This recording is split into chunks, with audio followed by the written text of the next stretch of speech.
Hey, this is Andrea Benton from Raisingboys.tv, and today I am very fortunate. I am going to be interviewing Bob Gfeller. He is the executive director of the Childress Institute for Pediatric Trauma, and I know that on Raisingboys.tv, usually I talk about the lighter, fluffy stuff, but today, because trauma, I'm a parent of two boys, and because trauma is always kind of niggling at the back of my head, when this opportunity came through to interview Bob, I jumped at it. So that is what we're going to talk about today.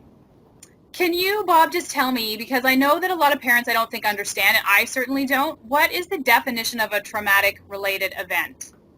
Sure. So when you look at pediatric trauma, kind of like what you just said, it's this medical term. Yes. Really, when you boil it down to a parent, a traumatic event is a very serious injury to a child that most likely results in hospitalization, surgery, and recovery.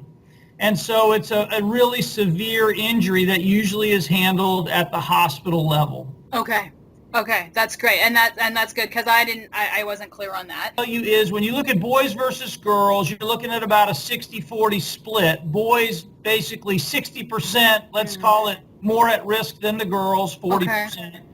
When you look at sports and recreation, which we tend to look a lot at, when you look at sports, obviously football is your leading cause, American football that is. Yeah. But then you've got really the fastest growing sport in the U.S. for boys and really girls is lacrosse. Oh, interesting. Yep, you've got hockey, obviously ice hockey. A lot of girls play ice hockey too. And then, of course, there's a lot of dialogue around soccer, specifically for girls. In the U.S., you have more girls playing soccer than boys at the youth level. Oh, wow. And then the other one that might be a little surprising for you when you think about sports is basketball. You know, basketball, yeah, there's a fairly high rate of concussion, nothing like football, but it is up there particularly for girls.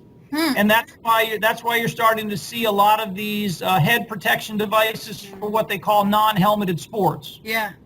And then the last thing I would tell you when you balance boys against girls is another big risk for girls particularly is cheerleading. And it's not that there are a lot of injuries in cheerleading, but the severity of the injuries because of the tossing and the tumbling and the jumping can be much greater. Wow. Okay, good to know. Did not know that. There is a lot of really good information out there on concussions. You can go to SaveInjuredKids.org, obviously our website at the Childress Institute. You can certainly go to the CDC websites. You can go to the NATA websites, National Athletic Trainers Association. We're all carrying very good content to help you recognize what we call the signs and symptoms of concussion. Okay, that's great. The other message I would say to all parents, and I don't know if you know my story about my son. Yes, I do. So Matthew, he died from a severe head injury playing football at 15. And one of the learnings from that as a parent is know where your pediatric trauma center is in your community. Because, number one, you may not have a pediatric trauma hospital, but you will most likely have a trauma center. Okay. And you need to know where that is, because if your child is severely injured, you want to make sure that the ambulance, the EMS, is taking the child to the right hospital.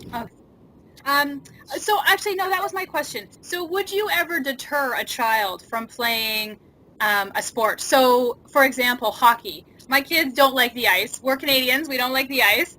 But I do have to say, besides the expense, I do have to say that, the concussion factor for me and the injury factor is a concern. Based on your experience, would you still, would you let your child have not played football? Would you still let them do it? Like, what's your perspective on that? My perspective is that it's 2015 and it's, 7 years after Matthew was injured. And I think as a parent, your responsibility is what I would say, school up. Get out there and study about the equipment, study about how the equipment fits, study these signs and symptoms of concussions. Frankly, get to know the coach. Ask the question, does your school have an athletic trainer? Does your youth league have an athletic trainer? Is there an ambulance on site?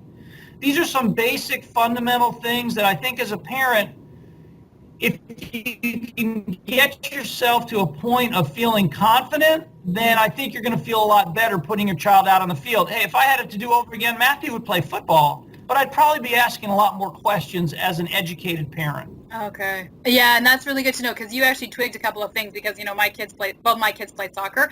So, it's a very good question because I know that soccer injuries, can occur. But what would happen if one of them gets injured? We would haul out the Tim Hortons first aid kit, and then we kind of move along. Like, where's the, right? So, yeah, that's great advice. That's great.